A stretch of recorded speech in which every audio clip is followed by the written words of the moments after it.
గీతం వర్సిటీకి భూముల కేటాయింపుపై వైసీపీ దుష్ప్రచారం చేస్తోందని విశాఖ ఎమ్మెల్యేలు మండిపడ్డారు.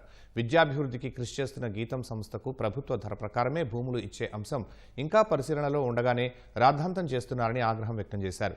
2023లో వైసీపీ ప్రభుత్వం బెంగళూరు కేంద్రంగా ఉన్న టీఏఎస్బీ సంస్థకు గీతం పక్కనే 13 ఎకరాలు కేటాయించిందని గుర్తు చేశారు. ఇప్పటికీ ఆ విద్యా సంస్థ అక్కడ ఎలాంటి నిర్మాణం చేపట్టలేదన్నారు. కానీ చాలా ఏళ్లుగా గీతం అధీనంలో ఉన్న భూముల్ని ప్రభుత్వ ధరకు క్రమబద్ధీకరిస్తామంటే అభ్యంతరం ఏమిటని ఎమ్మెల్యేలు ప్రశ్నించారు.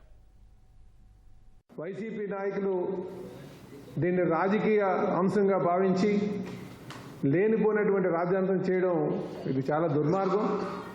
మరి 2023లో టీఏఎస్బీ అని చెప్పేసి ఒక ఇన్స్టిట్యూషన్కి మరి గీతం కాలేజీ పక్కనే ₹1 కోటి కేటాయించారు, 11 ఎకరాలు. ఆ ఇన్స్టిట్యూషన్ అయితే ఇప్పుడు 3 సంవత్సరాలు 4 సంవత్సరాలు ఇప్పటికి కూడా స్టార్ట్ చేయలే. ఒక ఇన్స్టిట్యూషన్కి ఒకటి ఇచ్చి ఇంకో ఇన్స్టిట్యూషన్లో ఆధీనంలో ఉన్నటువంటి భూమి పైన రాజకీయం చేయడం మంచి పద్ధతి కాదని చెప్పి తెలియజేస్తున్నాను. ఒక విద్యా సంస్థలో ఎంతో మందికి విద్య బోధిస్తున్నటువంటి ఇన్స్టిట్యూషన్కి వాళ్ళ ఆధీనంలో ఉన్నటువంటి భూములకి వీళ్ళు అడ్డుపడుతూ రాజకీయం చేసి పబ్బం కలుపుకోవడం ఆలోచనలో ఉన్నారు. అది ఇన్స్టిట్యూషన్ మధ్యలో ఉన్నాయి కనుక వారికి తప్ప ఇంకొకరికి ఉపయోగపడినటువంటి భూములు, ఇది కూడా గమనించాలి.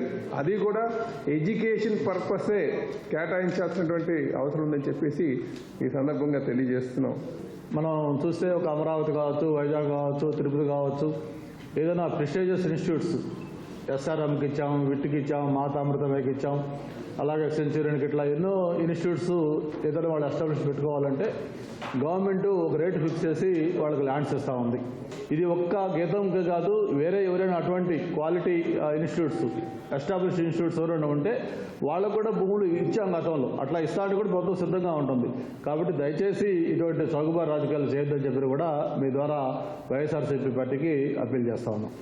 గీతం యూనివర్సిటీ ఒక అత్యంత ప్రతిష్టాత్మకమైన యూనివర్సిటీ. ఇదివరకు వైఎస్ఆర్సీపీ ప్రభుత్వం టైంలో వారిని నానా రకాలుగా ఇబ్బంది పెట్టి అక్కడ కనీసము కాంపౌండ్ వాళ్ళని కూడా డ్యామేజ్ చేసి కంప్లీట్గా సర్వనాశనం చేసిన ప్రయత్నము మనకు అందరికీ తెలుసున్న విషయం. అంటే ఒక వ్యక్తి రాజకీయాల్లో ఉంటే ఇబ్బందులకి గురి చేయటం అనేది న్యాయబద్ధమైన విషయం కాదు. ఎన్నో ఇన్స్టిట్యూషన్స్కి మనం ల్యాండ్స్ ఇస్తున్నాము, ఉపాధి కల్పిస్తున్నాము, చదువులు చెప్పేయడానికి మనం ప్రయత్నం చేస్తున్నాము. అటువంటిది ఆల్రెడీ ఎస్టాబ్లిష్డ్ యూనివర్సిటీలో ఆ ల్యాండ్స్ వేరే వారికి ఎవరికి పనికిరానటువంటి పరిస్థితుల్లో ఆ ల్యాండ్స్ని రెగ్యులరైజ్ చేయటమే సముచితమైన న్యాయము, ధర్మము అని చెప్పి మేము తెలియజేసుకుంటూ, వారు ఊరికే ఉచితంగా ఇమ్మని చెప్పడం లేదు. ప్రభుత్వం ఏ విధంగా నిర్ణయం తీసుకుంటారో ఆ విధమైన ధరకి మేము పే చేస్తాము. దీన్ని ఒక రెగ్యులరైజ్ చేయవలసిన నెసెసిటీ ఉంది. విద్యా సంస్థలకి లేదా పరిశ్రమలకి ఇలాంటి రంగాల్లో భూములు ఇవ్వటం అనేటువంటిది, ఆ సంస్థలు వస్తే అభివృద్ధి వస్తుంది, ఉద్యోగ అవకాశాలు పెరుగుతాయి. ఇలాంటి మంచి ఆలోచనలతో ప్రభుత్వాలు భూములు అనేటువంటివి కేటాయించడం అనేటువంటిది కొత్త ఏం కాదు. గీతం విద్యా సంస్థకు వచ్చేటప్పటికి తెలుగుదేశం పార్టీ పుట్టక ముందే ఆ విద్యా సంస్థ నెలకొల్పబడింది.